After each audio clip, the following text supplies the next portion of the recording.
Going, my comic chat army? We're here today with Edward Davis, the creator of Immortal Errors. How you going, Edward? I'm doing great. How are you doing today? I'm doing good. Another beautiful day in Florida. Nice. Nice. Florida, where things are still existing. We're in California, where it's fully shut down. So nice that you guys have some openings. We actually went to Florida a couple weeks ago, for our anniversary. It was our 20th anniversary, so we went out and visited Universal Studios and felt good to see things open and alive because it's, like I said, we're full shutdown out here in California. Wow. So when do you have any idea of when things are going to open back up? I don't know, because they've opened them up partially and then shut them right back down. So at this point, it's a minimum of 3 weeks before anything will open back up. So kind of getting a lot of time to think, because outside there's not much going on. Right. So what was the inspiration behind Immortal Errors? The inspiration actually started in college. I was an English lit major, and we were reading the Gulliver's Travel Story, the full book, not just the little excerpts that you've seen throughout the movie. And he visited an island where everybody was immortal and thought he'd found his paradise on Earth, and realized that this paradise wasn't quite what it seemed, because the people were aging, they were miserable, they were haggardly, and it kind of got things going in my head, because it's the smallest little story, but that little story, I got home and after reading it, and I thought, oh my gosh, I can take this so many different directions. So that was in about 1998. So started writing it, and then also kind of started feeding into all the Y2K hysteria that was going on at the time. Because, at that point it was, when the clock strikes midnight, the world's going to end. All the computers are going to shut down, planes are going to fall from the sky, pandemonium everywhere. And I thought, what if they're right, but they're wrong? What if it's not computers, but something else that's going to wreck the world? So that's where I kind of started building the story from there, that something's going to happen on New Year's Eve 1999 that's going to completely shake the world up, make everything a disaster, but nothing that they were actually predicting. So it kind of started with that little Gulliver's Travel story and built into the hysteria of the time, and my thought of just, how can I run with this? And just, I wanted to tell a big and epic story. So it started as a novel, because I have zero artistic skill, and in the late 90s, there wasn't such an easy way to actually create your own comic book. You could do it. There were people out there making indie comic books, but it wasn't really the norm, and you would had to make it in black and white, do a really small print count, and you would be lucky to get it distributed anywhere. But things just started to shift through the years, and we were sitting at San Diego Comic-Con. We were watching Kevin Smith's panel, my wife and I, and he just started talking about, you know what, we live in a time right now, everybody can be a creator. So if you have an idea, go make that idea. You want to make a podcast, you make a podcast. You want to make a book, you make a book. Because he said right now is the time of the creator. Nothing's holding you back. And it just kind of got my head thinking, you know what, I can do this. And it just so happened that the librarian at my work, he's a Kubert School artist. So I kind of bounced the idea off of him, and he thought, yeah, let's make this a book. So he was the original artist, but he, with a full-time job and lots of commitments, he wasn't able to finish the artwork, but he still works as the letterer on the team. So he still is a part of the book, but we just kind of started bouncing ideas off each other and brought this book to where it was. So I had to go online, research how to write a comic script. I had no idea. I had pages and pages of prose, but how do you turn that into a comic script? And what I discovered is there's no one universal way to write a comic script. All the different authors use different formats, different ways. Some of them are more kind of filling in blanks, like, okay, character says, character does, and some of them do it in more of a prose style. So I just looked at all these different graphic novels that I had sitting on my shelf, and all the time, you know, you have the back, they have the little excerpts of the scripts. I'd never paid any attention to those, and that became the only thing I paid attention to for a little bit. So I read through all these different ones, and I found the Brian K. Vaughan style worked for me. Just page, you know, page one, panel one, and then you describe it and then put the dialogue down below it. So just kind of messed around with it, started listening to things like the Decemberists have a concept album. So I thought I'm going to adapt that into a comic book. That's my practice. So I listened to that album and played it and adapted that into my first comic script just to get the mechanics of it down. And then I started taking my own stuff and adapting that. So that's kind of where it came from there. Yeah, I was going to show them a little piece of the art. Go ahead and see that. Yeah, that's still one of my favorite pages. It's this, you know, I described it to him, and the artist is from Brazil, so they don't have subways or anything there. So we were in New York. I was taking all these pictures in the subway to give him an idea. And then I just said, okay, just imagine this thing. It's been abandoned for 200 years, and they're making it into this town. But the town is basically built around abandoned, derelict subway cars. So he took that idea and just built that underground city, and I just love the image that he did with that. I mean, that page is one of my favorites. I still use it as my screensaver on my phone because he kind of got right in my head and picked out exactly what I would have come up with. So I think that's the good thing, is when you find an artist that kind of understands what you're talking about, it goes really well, because there's very few times when he'll get a page and say, I don't really understand this. There's certain cultural things, like one of the pages I described a strip mall. He said, I have no idea what a strip mall is. So I had to go and take a bunch of pictures of strip malls. I said, okay, it's just this. He's like, oh, okay, we call it this in Brazil, and we wouldn't call it that. But once I explained it, he knew. But in general, he's kind of got a good flow. And now he's even got to the point now he's almost finishing up the pencils for issue 4. He's saying, well, how about I add a little bit of this? I think it'll make the page more dynamic. So he's even able to add his own pieces to the art to really help tell the story better. Oh, wow. How many issues do you have planned for?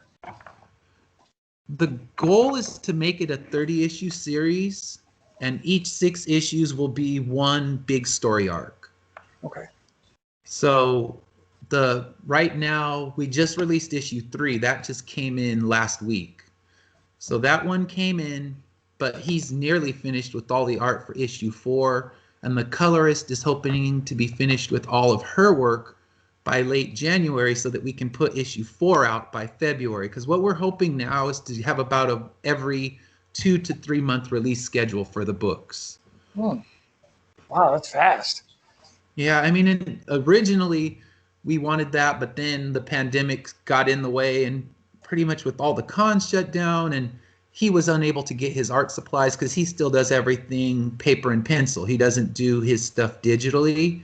So the paper that he needed to even do the art, he couldn't get that, and there was huge lockdowns, so they didn't have the same access to the computers because Wi-Fi might get shut down. So the artist being in Brazil and the colorist being in Italy, with different levels of lockdown, when things just started, it really delayed the gap between issues 2 and 3. But now we're hoping to have 2 to 3 months between each issue so we can keep the story going, because I like to end every issue with a cliffhanger, and people don't want to wait a year between the cliffhanger. They want to find out what happens. So we're trying to get a more consistent release schedule going on.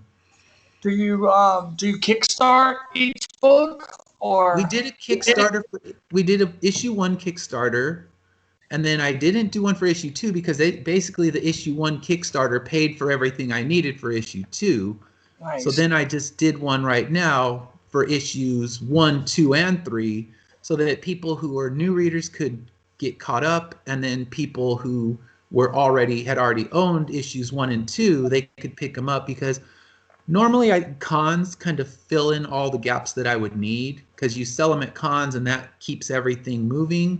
But with every con this year being shut down, it was really hard. So I thought I'd have to start using Kickstarter as a better tool, because I used it once, but I figured, oh, I won't even use it again. But now I'm looking at every issue. I'm going to have to run a Kickstarter to keep it going until things reopen and we have cons that are more consistent again.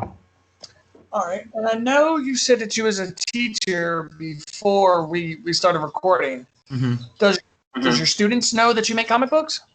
They do. I actually did. Last year we had a career day at our school, and I told the one who was in charge of career day, I said, hey, I can come in career day not as a teacher, but tell them about how to make a comic book. So I did a whole discussion with the kids about just the steps that you need to do to make a comic book, because when you're working at cons, I think that's the most frequently asked question is, okay, I have this really great idea. What do I do to make it a comic book? So I kind of walked them through the steps, and I just did piece by piece what would need to be done. So I think the kids like the fact that I make a comic book. Then they of course ask me, oh, are we allowed to read it? It's like, no. Lots of violent content. I don't need your parents calling the office in anger when they find out that you just read my comic book. So they're interested in it. And I brought in, when I did the panel, I brought in my CGC graded one, so they couldn't open it at all. It's like, yeah, you can look at the cover, but you can't even open up the content because, yeah, it's not 5th grade friendly. So they know I do it, and I think they like it. So I'll have kids now. One of my students last year, he said, oh, because you told me about the comic book, I wrote one and I'm going to give it to you. So you get things like that are really cool. When the kids, it's kind of sparking their interest now. They're saying, oh, well, he made a comic book, now I can do it. So I'm hoping that one day I see one of those kids successfully doing something creative, because a lot of what we do in school now, it doesn't focus on creativity.